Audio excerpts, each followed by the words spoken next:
Hey, everybody out there, you're tuned in to 91.8 The Fan. You're in my corner, and I have a special guest in the corner that goes to a lot of conventions and, in fact, helps run one. So, would you like to introduce yourself to the masses? Sure. Hello, I am Jeff Suddarth. I run Anime California, a new convention out in Orange County, California. And now, when I was doing my research and stalking you in a nice way on the internet, I can obviously tell that this isn't your first show that you've been to, and it seems like it definitely hasn't been the first show that you've helped with either. Yeah, I did a lot of conventions out in the Midwest. I helped out with Anime Midwest, Metacon, a lot of stuff with animecon.org. I was the communications director for them, so I decided, hey, maybe I can do this myself now. I will say that website has always been really awesome to go be like, hey, staff, go look for a convention in your area. Just go look and find one. Yeah, it's not that site. It's a different site that does just cons. Mhm. They run their own cons. We do Anime Zap, Anime Midwest, Metacon, Anime Zing. You know I can't think of the rest of them. He's gonna hate me for this. Metacon. Um, Well, I but we remember we do back in quite the a few day of them out in the we Midwest. we talked to him and like it just seems they keep expanding though. Yeah, he cannot get enough of anime cons. It baffles me how he can run so many. It's oh God, it gives me a headache just thinking about it. But that's what I mean. I can because not all of our staff is in Vegas. I can kind of just send them to their Yeah. locations and be like, just find something. I'm sure there's one nearby. Well, yeah, I mean, he goes to all of them. He runs all of them his own. It's impressive, honestly. So I was like, I can do one. You're doing six of them. I can probably do one. And now we're 7 months away. I'm like, oh my God, am I actually doing this? This is gonna kill me. But there has to be some excitement there. Oh yeah, absolutely. Going to conventions and advertising, like we were just at Anime Los Angeles, and we had a booth out there. Met a lot of people that were already fans, and it's just so cool to see people already knowing about our convention before we even advertise. So, meeting with fans is definitely one of the coolest parts. Well, I definitely saw a lot of social media advertising, which I feel like a lot of conventions that start up, they don't realize how valuable that is. Yeah, So it's nice to see that you guys are doing that. yeah. With with our convention, we came into it knowing kind of what we were going to do and what we were looking to do. I think that was something we had an edge up on was saying we realized where convention fans are looking for their new convention, and we were like, Facebook and Twitter. This is exactly where we're going to reach our target demographic. So we definitely have a business background in our staff, and we know how to reach our fans, and we hope everybody enjoys what we do. Definitely. And it seems like you guys are dreaming big. I mean, you guys have a goal, I believe, of 5,000 attendees for the first year. Yeah, we realistically we're expecting 3 to 4, but shoot for the stars, end up in the clouds, and still be happy. Well, if there's any location that I think can do it, it's definitely California because California's huge, first off. Yeah, But, second off, it has a very thriving anime community, and a lot of the guests that you would normally invite to conventions are also in that area. yeah. What's a great thing is that we have a lot of local guests, so that when you're inviting guests to a convention, you have to think about flying them out. So that's more money that has to come out of the convention costs. So when you have local people, you don't have to spend that much money to get them out there, which means we can have better guests than you would think a first year convention can have, and we can have more of them. Definitely. And are you concerned at all? And I know this is probably a question you've heard from other press people, but are you concerned at all about competition in the area since there is such a thriving community there? um, we've reached out to all the competitors, and we've been kind of just saying, hey, we are not here to step on your territory. We're here because we saw that there was a time slot open in California where people just didn't have a convention to go to, and especially since Orange County didn't have a convention anymore, we, excuse me, we really needed a convention out in Orange County, and we saw that people were looking for one. No, I think that's a great way to do it. I've seen so much convention drama in the 10 years I've been going to conventions where it's like, we just started a con and we're stepping on everybody's toes. And it's like, wait, be a bit careful. Yeah. We when we first announced, Japan Expo announced right after us the same dates, and we're like, oh no. But and then they're on the opposite side of California, so we're like, okay, well now we have a southern convention for people to go to, and then a northern Cal, because a lot of people might not be able to travel that far, and we're both just starting out. So if you're in Southern California, you want to come out to Anime California, maybe. If you're Northern Cal, you want to go to Japan Expo. So Definitely. I mean, I know that there was recently in California, there was Anime Expo and AM Squared that were happening at the same time. And we actually went to AM Squared, I think, for 2 of the years just because it was easier to, get interviews and just interact yeah. with people. Even though Anime Expo is huge and there's some amazing cosplay, sometimes it's like trying to get through, 1,000 fish Yeah. in a barrel. Yeah, it's when you have those commercial events, it's really hard to pinpoint who to talk to, and it's just so crowded sometimes. It's hard, and people really enjoy those smaller conventions like Anime Los Angeles or AM Squared, where you can just walk around the hotel and you can find pretty much whoever you're looking for pretty easily. So I definitely understand that. I mean, the plus with some of the bigger ones is that you get an energy. At least I feel personally that you don't get from some of the smaller ones. Just like people wanting to stay up all hours of the night dancing or partying. I tip my hat to those people. I'm usually in bed by 11, like, because I'm just so exhausted, just so many people, and it's just, if you can stay up and party, rave all night, kudos to you. I can't do it anymore. Maybe I'm too old. I don't know.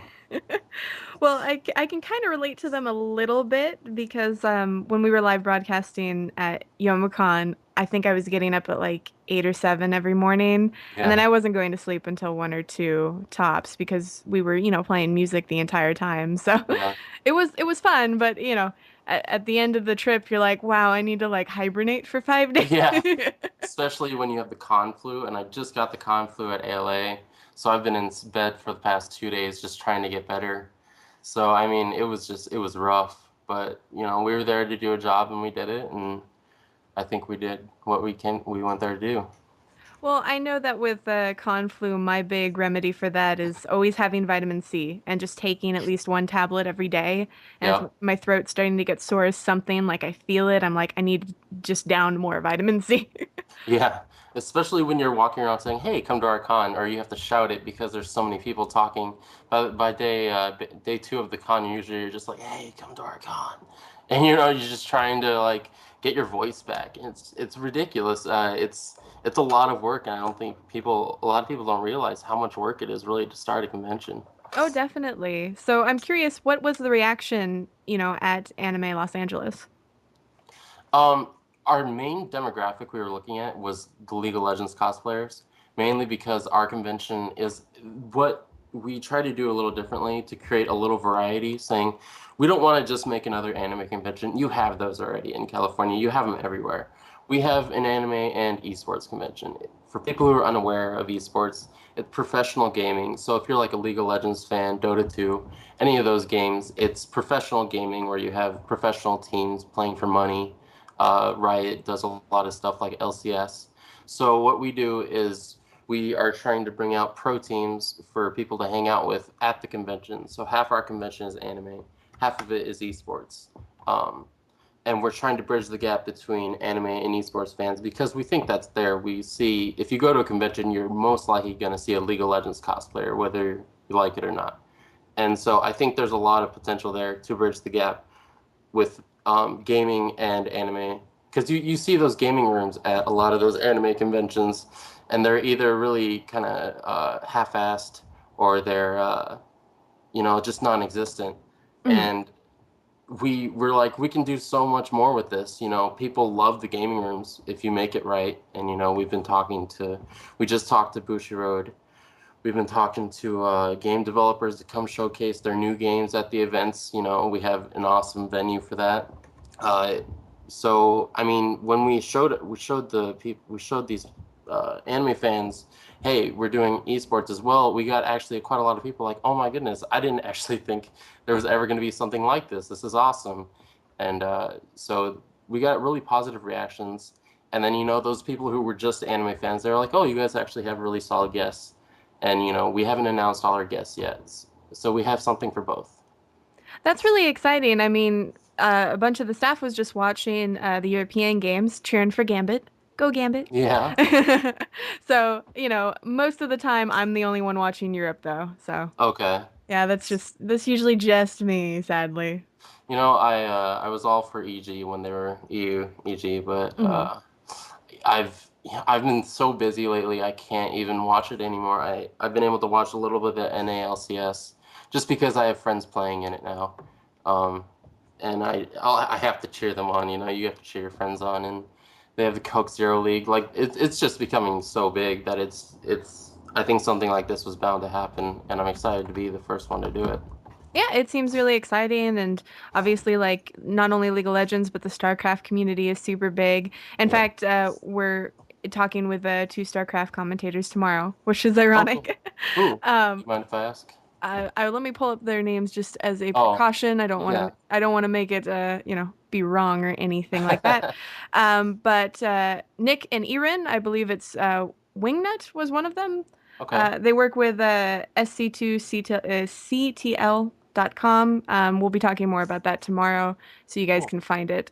But yeah, I can totally understand bridging the gaps because we find that a lot of people who, watch anime almost always play video games, but not all video game players watch anime. Right, right. And so what we're trying to do with that is, if you've seen our Hearts Hotel at all, the Hyatt Regency Orange County, they have two towers to that hotel. They have a north and south tower. So our north tower is going to be designated just the gaming and esports. Our south tower will be just anime. So we'll have events like we have our League of Legends themed maid cafe, Summoners Cafe, where our girls cosplay as champions and act as those champions, but dressed as maids and serve like a League of Legends style uh, uh, themed food and stuff like that. So we're trying to make things that anime fans could enjoy, but esports fans would also enjoy as well. So we're just trying to bridge that gap for even people who might just like esports. Well, maybe one year you guys can have a host club, have like a bunny battle graves. That'll Yeah, work out. Yeah. that might work. Everyone's having nightmares and needs to go wash out their eyes now, so I think that's a good time to take a break. So keep it tuned to 91.8 The Fan. Our special guest isn't going anywhere, and you shouldn't either.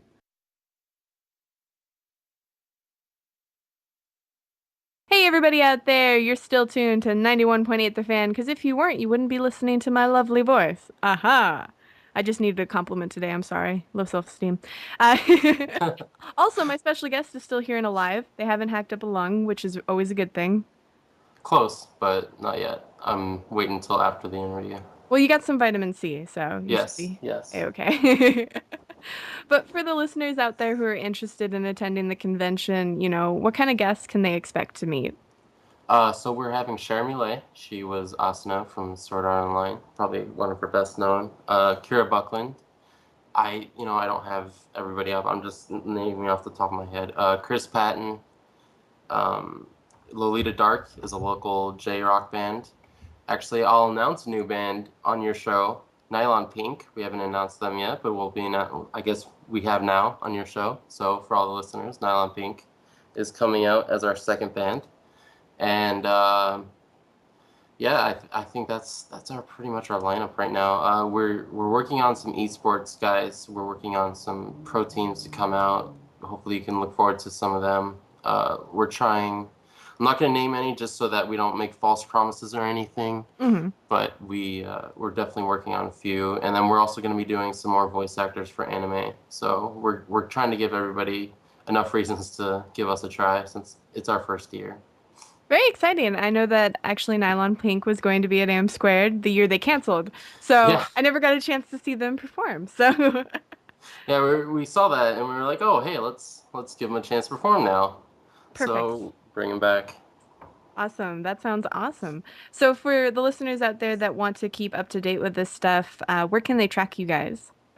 So our Facebook is facebook.com/anime California. Same with our Twitter, twitter.com/anime California. Basically, if you Google Anime California, it'll be us. Uh, and then our website is animecalifornia.com. We're actually in the middle of creating a new website, so That should be up in the middle of February. Well, I hope we'll get to see your lovely mascots that are so prominent on Facebook on your website because they're adorable. That is Annie and Calum. Get it? Annie, May, California. Oh, we're so clever. Ah, Yeah. Annie is our anime mascot, and Calum is our esports gaming mascot. Hence, he has his little controller belt. And we actually found somebody to cosplay Annie for us. We found our official cosplayer. We have not found our Calum yet, so if you feel like you could cosplay Calum, let us know. We're looking for an official cosplayer. awesome. So for all the boys out there that cosplay, I know there's a lot of you in our IRC, and I mean that sarcastically because none of the boys in our IRC, and I know that for a fact, cosplay. I've tried It's very so hard to hard. get some of the staff to cosplay, and it just never works. Battle Bunny Graves, it's just never gonna happen. Just gonna keep You trying. know, I want to see a Kog'Maw. I want to see a good Kog'Maw. Oh, that would be neat. I've seen some really good Threshes, but a Kog'Maw I have not seen.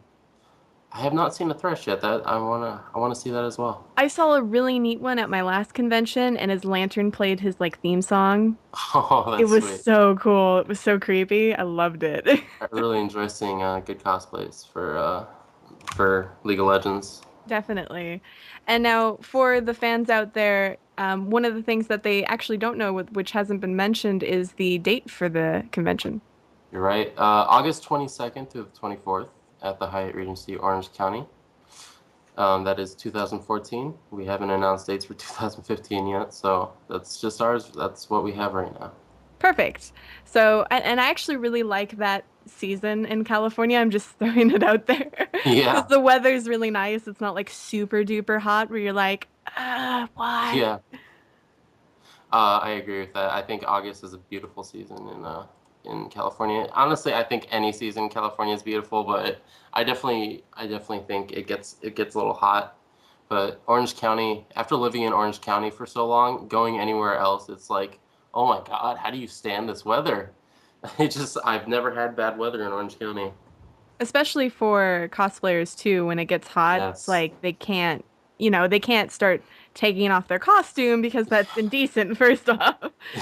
And you Yeah. don't, oh, Sorry, sorry, go go ahead. ahead. Jinx, you owe me a soda. Okay. But no, I just think it's I feel so bad for them, especially when you see like makeup like dripping off of them and you're like, "Oh, poor baby. You need like a soda or water or something." Just need to go in your hotel room and dry off or something.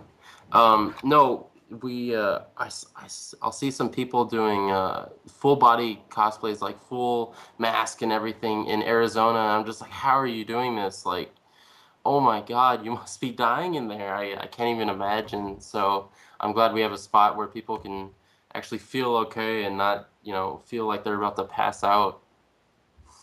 Yeah, I remember when actually water coolers at conventions was pretty rare.